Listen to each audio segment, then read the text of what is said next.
Thanks again, Deidre, for opening your home up for this event. This is a beautiful home and a great place to host an event like this, and thanks to each of you for coming out. I took a certain amount of offense to Boyd's suggestion that this is worse than going to the gym in the morning. After all, I'm not going to make you lift any weight. I promise that, no matter what. Do you want me to answer that door, or? I think there's someone out okay, there. good. Okay. It just occurred to me we didn't want them standing outside in the cold. But it's not necessarily all that cold out there. In fact, it got a little bit hot in the car.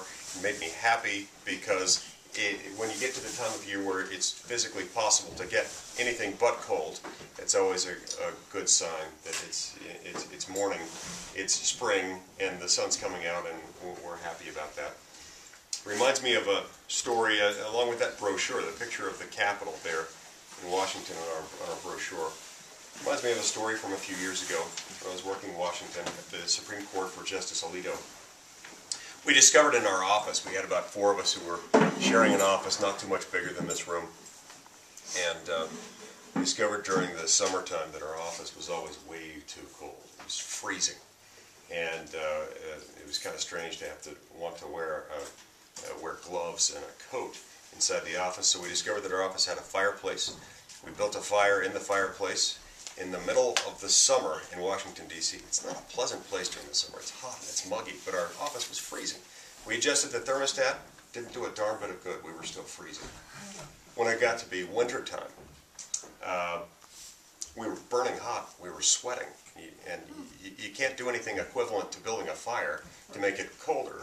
The only thing we could do is open our window and let all the heat escape. And we adjusted the thermostat, and it didn't do a darn bit of good. If anything, it got hotter.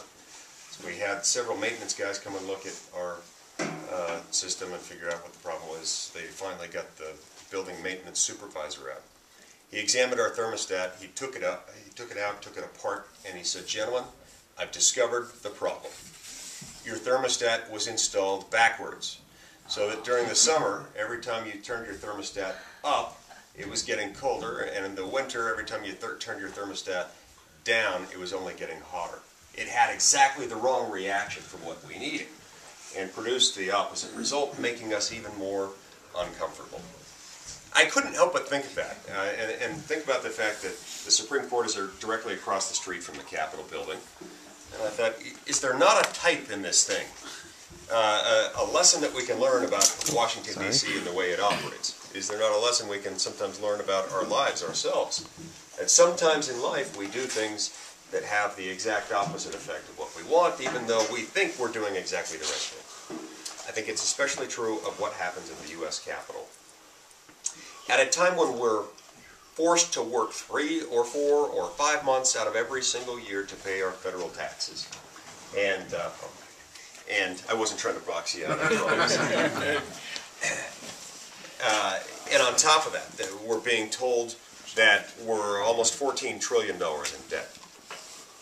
Congress, in its infinite wisdom, decides that it's still time to spend more money. Decides that the federal government's role has not yet reached its apex. Has decided that we need to throw more money that we don't yet have, because the people who will one day earn it have not yet been born and their parents have yet to meet. We have to throw money to the tune of trillions of dollars at a time at problems that I believe were created in the first instance by the federal government. That's the principal reason why I'm running for the United States Senate. I'm tired of sitting back and watching our federal government commandeer far too many resources in society, commandeer far too much of our time and our money, and that wealth that we could otherwise use to benefit our families, charitable causes that we want to support, and to support future generations. All at the same time that the problems that are already existing are being made worse by the very things that they're trying to do.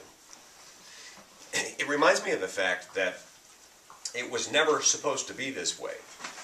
We were never supposed to have a federal government that could get that big, that it could require us to work that many months out of every single year for it. And then on top of that, amass a debt of almost $14 trillion, which, by the way, it turns out is a lot of money.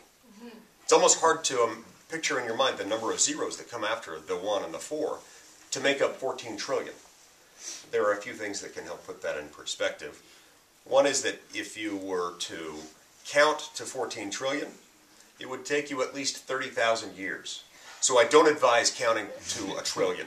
But if you were to count to 14 trillion, it would take 14 times 30,000 years. And it's too early in the morning, I'm not going to do the math on that one. But I have done the math on dividing 14 trillion by 300 million Americans. That works out to somewhere close to $50,000 a head. A lot of people don't make $50,000 in a whole year. And yet, that's what the youngest child born today, an infant born today, is born owing to the federal government. That's way too much money. If you actually pay taxes, your share of that debt is probably a lot higher and may well be fairly estimated at something closer to $100,000 a head. And that's a lot of money. That isn't right, and it isn't fair, and it needs to stop. In order to figure out how to stop it and how to save our future, ironically, perhaps somewhat counterintuitively, we need to go back in time. We need to examine our past to figure out the way forward for the future. We need to go back about 230 years. For the period of time immediately preceding, thank you very much, for the period of time immediately preceding the American Revolution.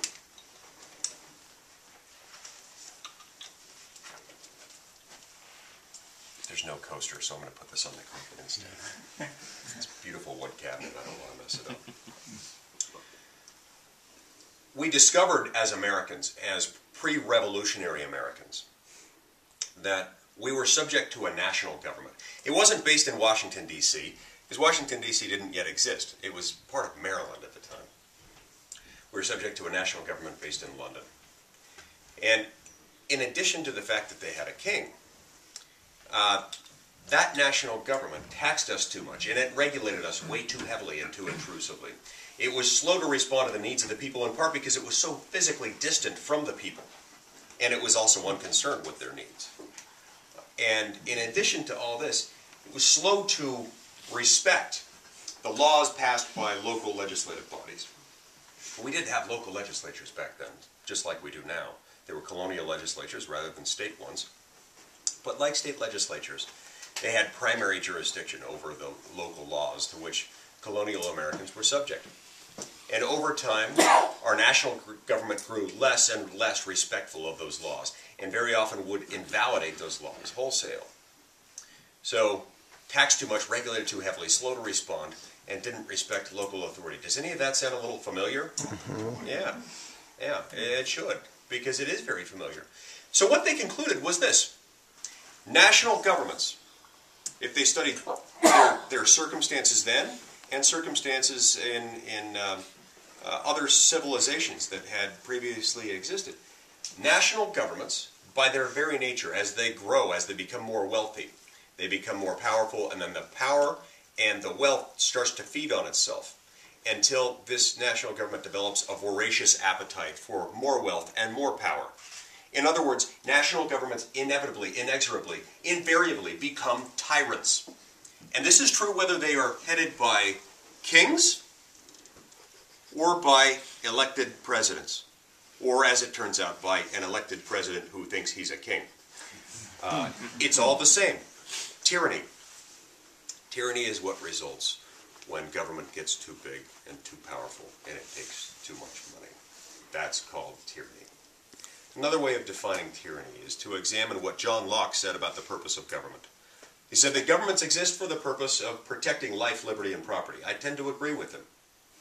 I also tend to believe that whenever governments fail to do any of these things, fail to protect life, liberty, and property, we have a certain degree of anarchy. Whenever governments try to do more than that and try to expand their reach beyond protection of life, liberty, and property, we run into a serious risk of tyranny. So anarchy is when they don't protect life, liberty, and property. Tyranny is when they try to do more than that. Now, what we have today is a combination of anarchy and tyranny, where our government is failing to respect or protect life, liberty, and property, and is trying to do all sorts of other things. So with this understanding, our founding fathers very deliberately created a document that would create a national government whose powers would be carefully limited or channeled down a certain path. They said we can preserve liberty if we split up power. remember, their classical example of tyranny would be maybe Caesar. Caesar, who at one point or another had all power. But you split up Caesar, first three ways, executive, legislative, and judicial. And then you split them up two ways again, federal and state, or federal, state, and local. And Caesar becomes someone who is a lot more manageable because his powers can be checked against himself. And so that's exactly what they did.